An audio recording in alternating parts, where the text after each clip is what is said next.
Frozen shoulder is a gradual onset stiffening of the joint capsule, or the structure that surrounds the ball and socket joint. It typically affects around 1 in 12 men and 1 in 10 women in the UK. So it's a pretty common thing that we see in the practice. You would typically see a gradual stiffening of the shoulder, losing your range of movement with things like getting your hands behind your back or getting your hands up above your head. Things like washing your hair or putting on clothes can become quite challenging.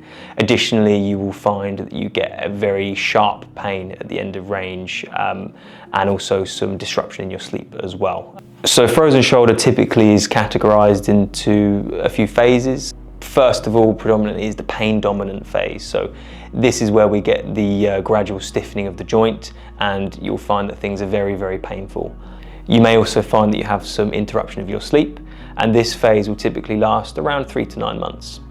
Following this, we have the stiffness dominant phase. So in this period, you'll find that the pain will decrease, but the stiffness will remain. And so what we'll be left with is a very restricted movement in the affected shoulder. And this period tends to last around about 9 to 12 months. And then finally, we will have the resolution, or the thawing phase as it's known, where the range of movement will start to free up again and we will start to get a bit more of a movable shoulder joint. Overall, frozen shoulder typically lasts between 1 to 3 years, and it's a very long and arduous recovery process. So physiotherapy can help by, first of all, just providing all of that information and understanding around the problem. I think in cases where the rehab is looking at a longer stretch of time, it's important to know what you're in for and what to expect in that recovery journey. Equally, we can help with advising on certain exercises to do, some things to keep the shoulder moving and help with that secondary muscular stiffness you get around the joint.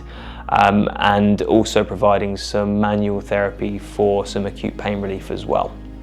Furthermore, we can advise or equally get you in touch with your GP if something like pain relief is required as well.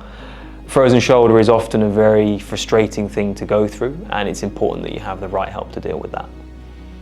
Hi, I'm Roger. Thanks for watching the video. Hope you enjoyed it. And don't forget to hit the like and subscribe buttons.